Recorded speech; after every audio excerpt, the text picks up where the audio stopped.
Hello. We hope to welcome you into the lab so that we can show you all that we've accomplished so far, but present circumstances have made that all but impossible. So in lieu of a tour of the lab, we thought we'd have the lab staff share in their own words what they've been up to. I'd like to take this opportunity to thank you from the bottom of our hearts for your steadfast support. We'd like to think that we get by with a little help from our friends, but it's knowing that we have this strong back in uncertain times that makes that support all the more meaningful. Be safe and stay well.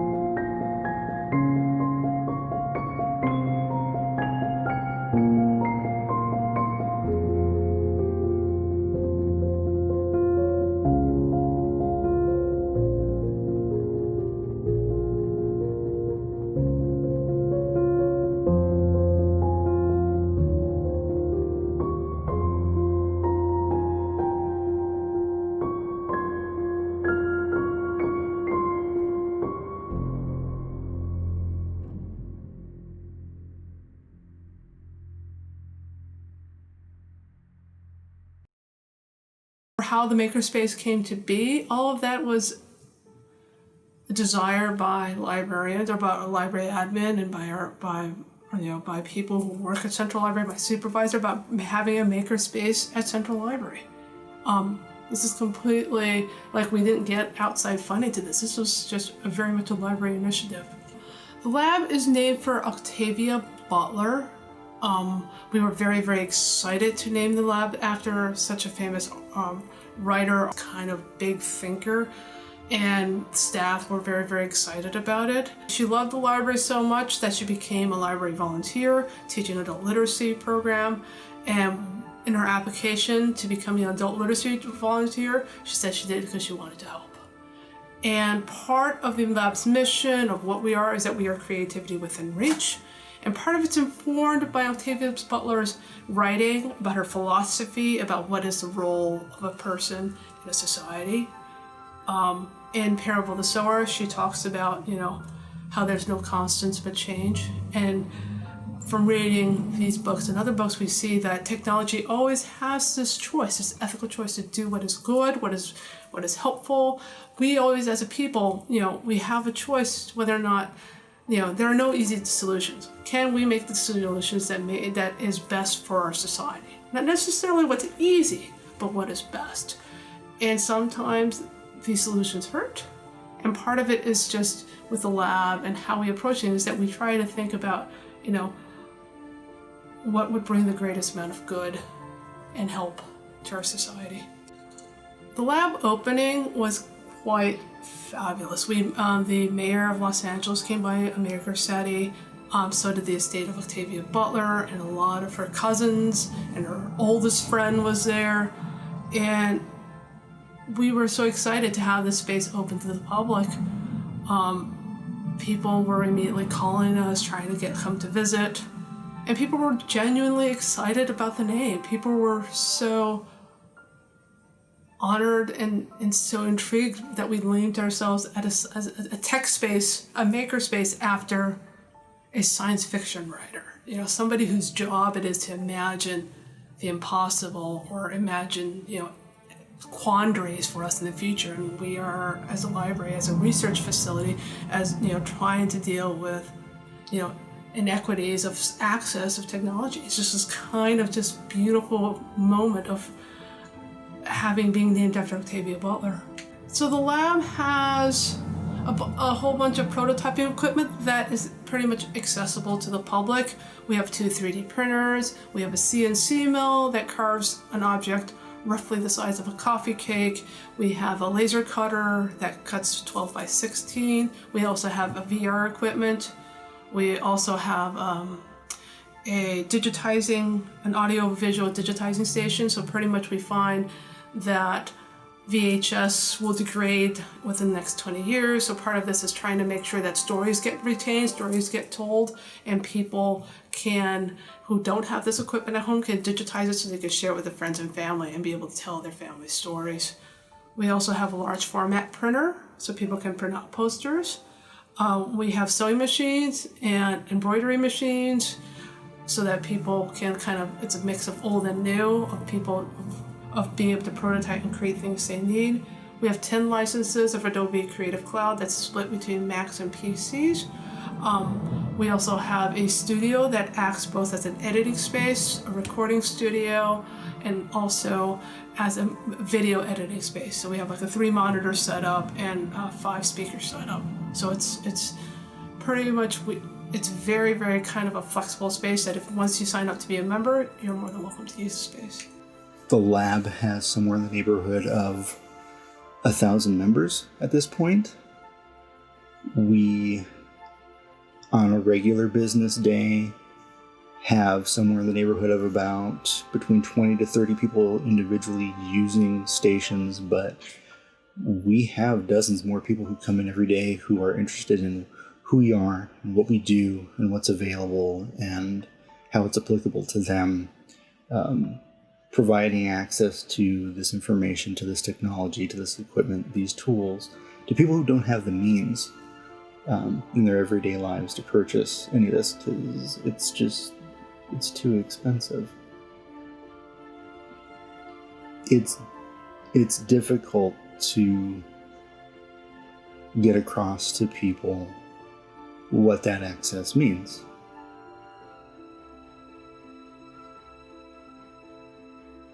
A regular day at the library was customer service, pulling the router, processing magazines, making copies, giving lab tours, process books, shelving and organizing books, repairing materials, running around like a chicken without a head sometimes. Very busy, very different.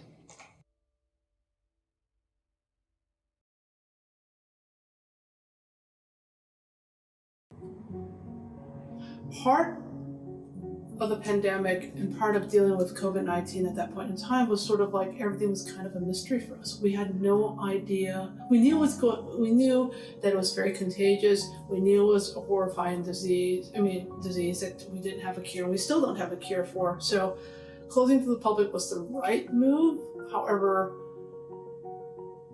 because we're so oriented, because library service is all about helping people, helping the public, we're kind of at a loss. We just lost a limb. It's kind of felt like, it's like I lost my right foot. I still don't know where my right foot is. I was sad because I was excited to be able to teach, and I also used to take English classes at the library, so it's mean for me no more practicing English, and I felt useless because I was not helping anymore and no projects. But a few times later, the Octavia Lab contacted me for the PT, and I was glad to help them again. La reacción cuando la biblioteca decidió cerrar fue incertidumbre, porque no sabíamos qué iba a pasar, cómo íbamos a trabajar, dónde íbamos a trabajar y qué íbamos a hacer. Y también miedo, porque no sabíamos qué iba a pasar con el virus. En mi caso, yo utilizo el transporte público para venir a la biblioteca. Eso fue como miedo, tener miedo a qué iba a pasar. When library administration closed the library to the public, I was shocked to hear the news. I was surprised because assisting the public is a major sector of our jobs. So hearing that patrons were not going to be allowed in was extremely alarming. Well, that day, I think it's when I realized how severe the whole pandemic is. And I thought it was only going to be like a 2-week thing, but it has turned out into months, and now we're in a situation where we don't know how long this is going to last. So, just getting used to this whole situation where the whole library, used to be filled with people coming in and out every single day, and now seeing it so empty and so quiet, it's something that is really, I think it's really hitting us really hard. Didn't think that it was gonna last for long. It just wasn't what I expected. I was very caught off guard when I heard the announcement because I wasn't even in the library that day. So it was very hectic getting emails and calls and texts from supervisors, head librarians, principal librarians, and John Sabo that the library was going to be closing down. It was different. It was, well, in all my years, I had never heard of the library ever closed. And just the fact about it closing, it made the virus actually real. Hearing that we would be closing amid the COVID-19 crisis was like, okay, we're hearing about it, it's getting closer and closer. And then when we finally got the call, like, to wrap up, pack up, we knew that this situation was really real and serious, and that our safety was the library's operation number one agenda at that point. It was a shock. Just knowing that from one day to the other, everything completely changed. Your thinking, the way you live, pretty much, it changes completely. I feel like the library has, thought of staff and patron safety first, which I really value. When the announcement came that the library was closing to the public, I was actually in the Octavia Lab shutting down. I was shocked. We've had instances where we've had closure for maintenance for a few hours, maybe even a few days, but to shut down the entire library system, I never saw that coming. I was worried about a lot of our patrons because a lot of our patrons don't have the safety net that we would like them to have. And I'm still worried about them. And I was relieved for the staff just because, going on public transportation and standing in a building like that just seemed progressively less and less safe. So yeah, I'm worried about our patrons, and I'm relieved that the staff didn't have to expose themselves to COVID as much. I was relieved when we did get sent home, but it was sort of unbelievable how rapidly it came down. I'm a supervisor, so I was called to a last-minute meeting, and I knew it was going to be an important meeting. I just didn't know it was going to be the meeting where I was given instruction to come back to my department and let everyone know that I'm letting them go home indefinitely. I actually had butterflies in my stomach. I was like, I couldn't believe it. It was like, from the time I left the meeting, to the time I got back to my department, I was trying to comprehend what I was just told. And I just couldn't believe it. I was like, we're going home. This is really happening. And we're not coming back for, I couldn't even tell them how long, because we didn't know. At that time, I think we thought maybe a month or two. So yeah, it was hard, and I had to bite back tears, to be honest.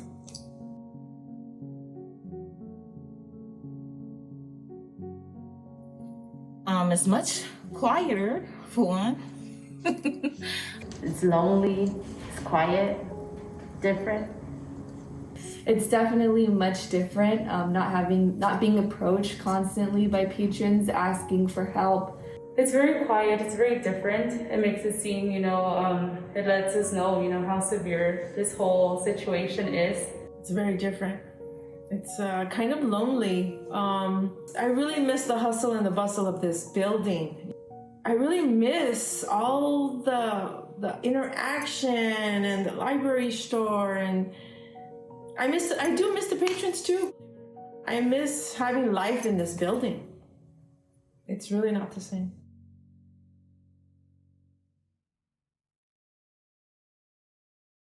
We got an email pretty much the day we closed that asked, hey, I know you guys have 3D printers there. Would you consider making PPE to be used for the medical profession?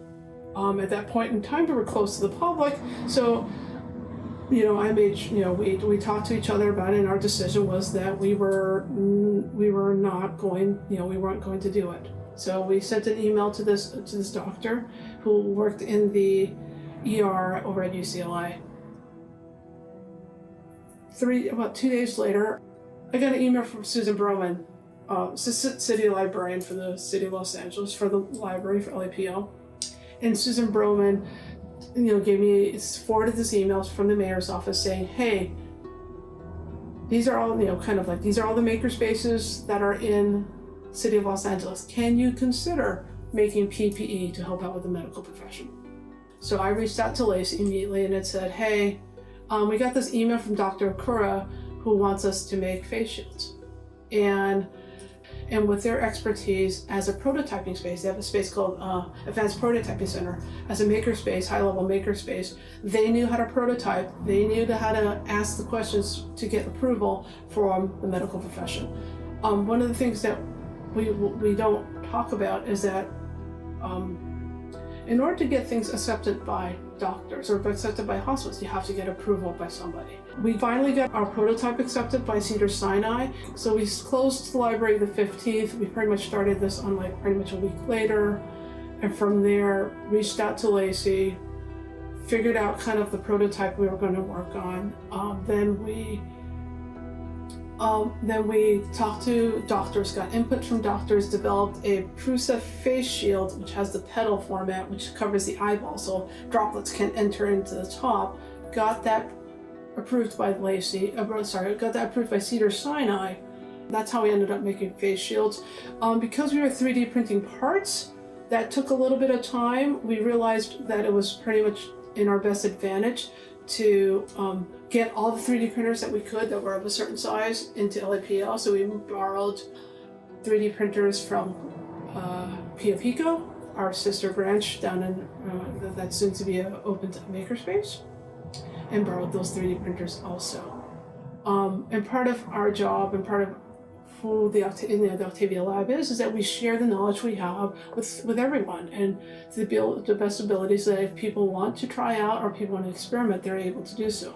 So one of the things we did is that, I reached out to pretty much any library system saying, hey, are you guys doing PPE? Let's share brains. Let's figure out how a better way to doing things. And in the outreach of doing that, of asking people these things, we ended up talking to Glendale Public Library, and they lent us all their 3D printers. So pretty much doubled our ability to make face frames.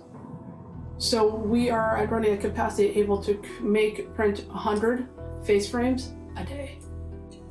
One of the hardest things about this pandemic when we were going into it is just, we've now come to a society where everything we buy, we can pretty much get instantaneously, whether it's Target or the grocery store, the corner store, or even Amazon.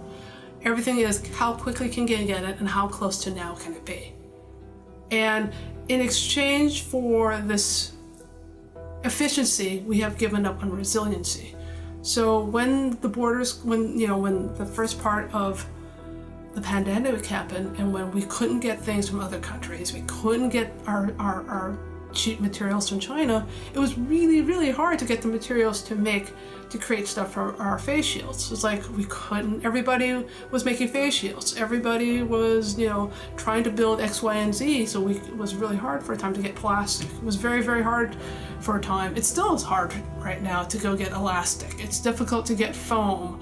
It was difficult to get, 3D printer filament. There were places that ran out of 3D printer filament. So for us, it was just like there was no resiliency in where we could purchase materials, that we were forced to, at some point, just have to appeal to the public, appeal to our volunteers. Hey, can you help us? I mean, we contacted local 3D printer, sellers and vendors. We contacted, people who sold plastic. We called everybody. We called local schools to see if anybody, because schools are closed, we asked, hey, could you donate your filament that you're not using? We pretty much was like, if there's anything we can fix for the future, we need to fix this part where that there's a little bit more ability to deal with this kind of, not everything has to come from China. There needs to be some from a local manufacturer, and hopefully with this facial process, we're learning what connections need to be made and what things need to be valued. And with our work with Lacey, we've been, because part of the focus of the lab is sharing what we do, being named for Octavia Butler, we've always kind of kept the estate of Octavia Butler in the loop as to what we're up to. And the estate was very, very impressed by our work and was very heartfelt that we were making face shields for frontline for hospitals. And she asked, how can I help? How can I give money to? So we hooked up Lacey with the estate of Octavia Butler, and she donated a sizable amount of money so that we are able to buy additional machinery to jumpstart and create more face shields for hospitals in Los Angeles. With Lacey, because of their mission is so much like the library, with a clean tech focus, they were able to connect up with county funds and also be able to create jobs. But one of the nice things of being able to partner with Lacey is that they are a prototyper, so pretty much, and they are also focused on getting products to market, so they understand when to experiment and when to actually rush to market and when actually to make a decision and go. So it's been very nice and a huge learning process with working with them. We are currently in the process of now partnering with a registry. So we're trying to start, the city of Los Angeles is trying to start a registry for people to donate medical devices, and we shall see how that goes. This is brand new for us, and we are hopeful for that.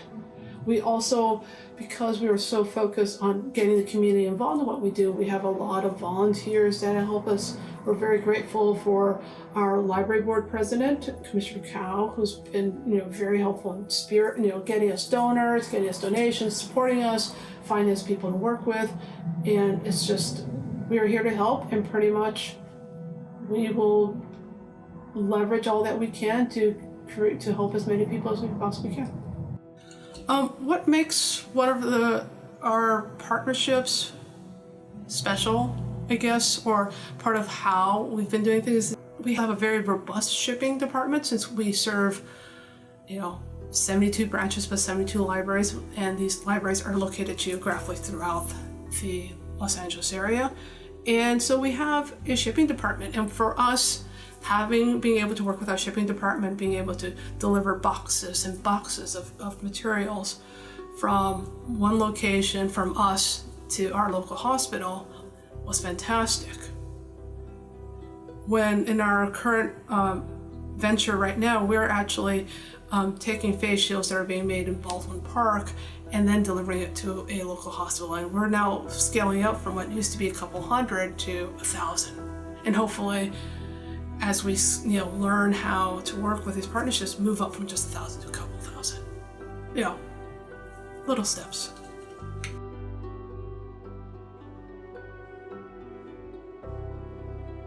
I think our big concern about the ethics of who would get face shields, because lots of people wanted them, but our shipping abilities were limited, and also our supplies were limited. So we wanted to make sure that we served the medical community that was local to us first.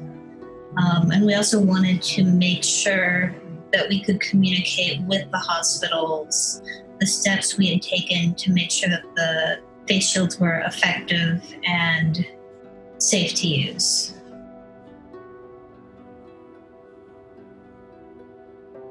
For me, one of the challenges was to respond as fast as we can and try to, for example, for the design, trying to find some fixes or respond to every needs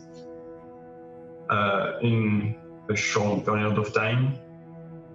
And after that, it was to make sure the printer will still running and give the best quality for the PPE. In fact, we try to find the best design for the PPE, and because the Octavia Lab had to supply some parts, we need to redesign the face shield according to the supplies. So my first step was to redesign to fit the needs.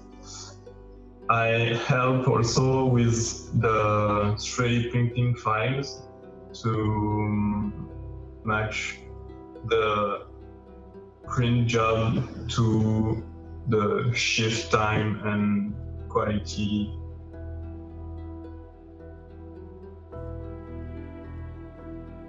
We deliver the masks. We take boxes of masks to the hospitals. Wherever they assigned us, that's where we go. We most of the time do either once a week, which is every Friday. Sometimes it might be twice a week, depending on if there's more, or if they have more like inventory, we will just have to go and deliver it.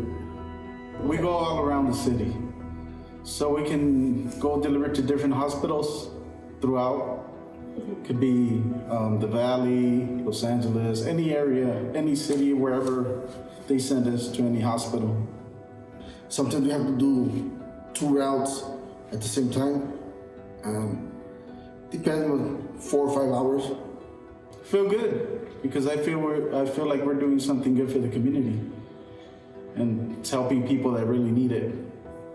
I feel like we're doing something good for the community.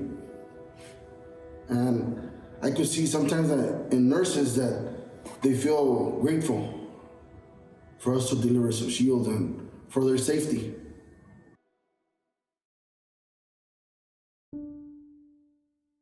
My parents ran a small business. My father was a fine men's suiting tailor. And I spent a good couple of years also as a bookbinder. So I have a lot of experience doing very fine detail work, of doing accused quality control, of shipping to manufacturer, and also making sure we manufacture to a timeline and to specifications. As a bookbinder, one of the first things you do when you try to scale up is you find jigs, you find shortcuts, and you try to streamline processes. So a lot of how we do and manufacture face shields here comes from a lot of my experience with getting things down to a system, to streamline to a process. Similarly, the shipping side of things, logistics, doing that side, I made sure that was pretty much ironed out, figured out before we even started. I made sure there were spreadsheets, I made sure there was documentation, I made sure that people needed a script, got a script. So we were pretty much staff, that joke about, when we were all sent home, that first week where I thought, okay, I'm gonna learn Photoshop now. Okay, I'm gonna learn Illustrator. I'm gonna learn InDesign and be InDesign genius. That went dashed immediately, and I immediately had to figure out how to manufacture, how to get machines that are, 3D printers. Our hobbyist 3D printers are meant primarily for prototyping. It's not really meant for manufacture. So learning to work these machines to the degree every day, learning how to fix those problems, learning how to, modify files. We're very grateful for Francis Fayard for his prototype, for his 3D modeling skills. It's been fantastic. I think the major decision that I made with contacting hospitals was that they could set the parameters of what they wanted wherever they needed them to be, and we would just decide whether or not we could meet those parameters. So it was never a question of going to the hospitals and saying, take these things. It was more about figuring out what they needed and if we could meet those needs, and if we could, getting them to them. It varies a little bit based on the hospital because the way that their contact information is publicized is not universal. but it involves a bit of research into the institution to see if they have made requests for face shields, to see if their staff has made requests for face shields, to see if they have a foundation, or if we can get in touch with the supply chain operators. A lot of times that involves, with the smaller hospitals, a lot of times that involves just calling up the operator at that hospital and asking to be put through to somebody. But at bigger hospitals or bigger hospital systems, it might involve several layers of people and several different branches of administration. When we began getting contacted by people who wanted to volunteer, we had to very quickly figure out how we were going to respond, and how we could most effectively take advantage of the things that people were offering us. So right away, we had to draft up some policies and procedures. As far as policies are concerned, the number one concern for us is the healthcare industry. All of our PPE are designed specifically for use in hospitals. So right away, our policy dictated that we couldn't ship to private citizens, corporations. It had to strictly be frontline healthcare professionals. That's a hard thing to get across to people. It's a hard thing to have to tell people. Next down from that is, for those who are looking to help, how do you best make use of the resources they're making available to you? We've had people who've lent us equipment, like 3D printers. We've had organizations donate filament for 3D printing for PPE. Again, we're getting all of this from people from all kinds of walks of life. So when it comes to volunteer management, it's really just talking to people like they're people. It's acknowledging that what's happening is scary, but that what we're doing, even in small increments, is enough. Just the attempt is enough. Manufacture. Prior to this project, did you have any light manufacturing experience? No. Well, not explicit experience. No, not at all. No, I did not. A normal day making PPE for us is we start out the day checking in on 3D printers, making sure that none of the prints are failed, making sure, doing a count of how many face frames we've done, and then restarting the print jobs for the day. Prep takes a little bit of time because you have to separate the shields, clean them. We have to separate the frames. Some need minor cleaning, very minor. Then we have to put the elastic. We have to cut the elastic. Then we have to cut the foam, and then we have to put the foam. So there's a lot of little things that have to happen before you actually see a shield. But I'd say altogether, from start to finish, maybe 5 minutes or less to do a shield. But that is only if the actual shield itself has been prepped and cleaned already. If that hasn't happened, then it's a little bit longer. But once you're sitting at your station and all your supplies are in front of you, you can make a shield in less than 5 minutes, because it's not hard at all. Once they're done, we pack them in bags of 10. We label them, PPE, the amount.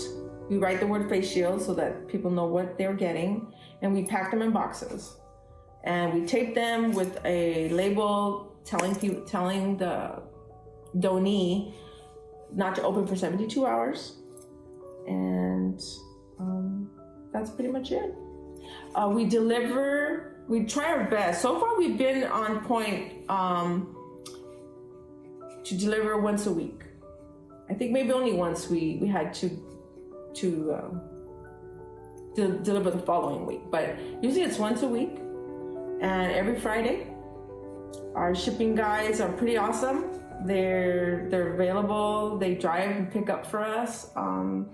So yeah, it's definitely a huge effort and a team effort on all sides. You know, the telecommuting, people at home, the people here, shipping. Yeah, it's a big group job that helps make this all work well.